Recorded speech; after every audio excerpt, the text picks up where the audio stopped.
मी माझं ब्रेकअप झालं होतं. त्यानंतर मी रॅप लिहिणं स्टार्ट केलं प्रॉपरली आणि सगळे सॅड सॅड गाणे. पण मग मी ते परफॉर्म करायचो कॉलेजेसमध्ये. म्हणजे डान्स शो जरी असला ना, तिकडे अँकरला जाऊन सांगणार, दादा मी एक रॅप लिहिलं आहे, मला प्लीज बोलू दे ना.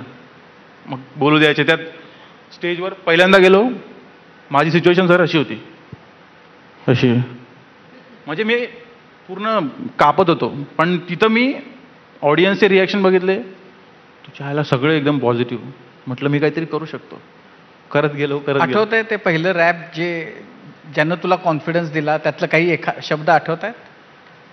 सर असे खूप सारे रॅप्स आहे, पण म्हणजे ज्यानं तुला कॉन्फिडन्स दिला आणि आपण ह्याच्यात करू शकतो असा विश्वास निर्माण केला. माझी एक गर्लफ्रेंड होती, जिच्यामुळे मी स्टार्ट केलं. तिने मला डिस केलं होतं, म्हणजे बेस्ट फ्रेंड सोबतच. तर तेव्हा मी खूप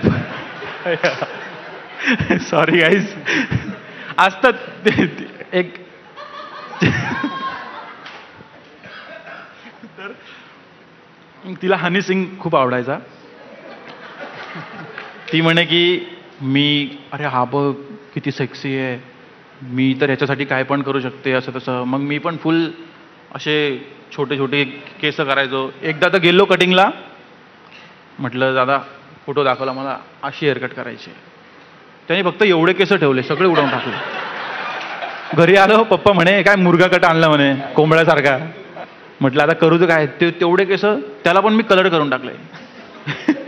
तर अशी होती. तर मग ते होतं ना की तेच इमॅजिन करून मी ते लिहिलं की तूने ही तो कहा था बेबी, यो यो तुझे बड़ा अच्छा लगे, हनी सिंह के सामने बेबी तू तो बच्चा लगे, सीरियसली इस बात को लेकर एक दिन कुछ बन जाऊंगा मैं, तेरे यो यो जैसा नहीं तो क्या खुद की पहचान बनाऊंगा मैं, एक दिन तू पछताएगी, तेरे संजू की याद तुझे आएगी, फिर वापस ना आना मुझे गले ना लगाना, सॉरी बेबी पिल्लू के उल्लू ना बनाना, क्योंकि तेरे झांसे में फिर कभी ना आऊंगा, बचपन से कमी ना हूं कमीनापन दिखाऊंगा. क्या बात है.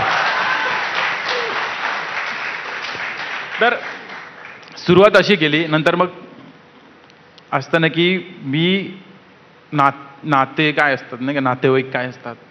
मला खरंच मी हेट नाही आहे, पण ज्या वेळेस आहे ना माझ्या पप्पांवर खूप कठीण सिच्युएशन आली ना, लाईक माझ्या पप्पांचं एक ॲक्सिडेंट झालं होतं, त्यामध्ये ब्रेनमध्ये इंटरनल इंजुरी झाली होती.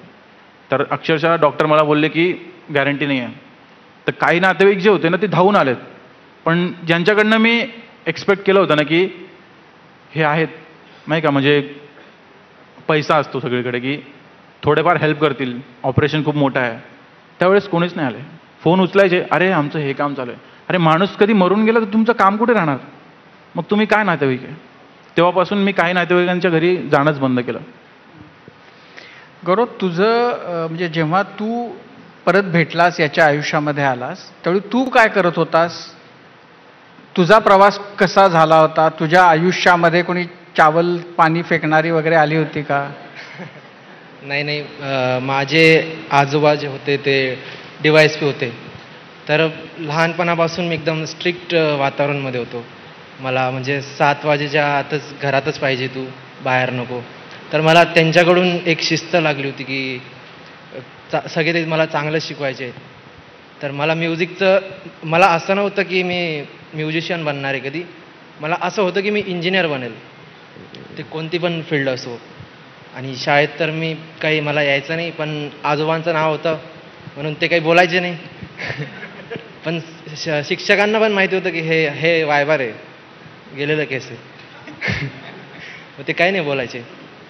तर 12वीला जो CETचा पेपर असतो ना, तो मला काहीच नाही येत होतो.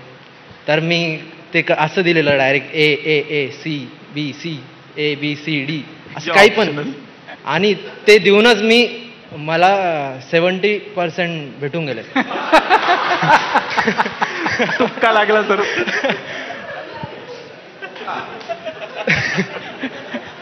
मला काहीच आणि माहिती नव्हतं. सगळं चालू होतं, सगळं 12वी पण पास झालो कॉपी करून. आणि मग माहिती नव्हतं की मी काय करावं आता. तर माझ्याकडे एकच ऑप्शन होता की मला कम्प्युटर चालवता येतो. तर मी इंजिनियर होणार. तर ते बघून ते मार्क्सवर मला कॉलेजला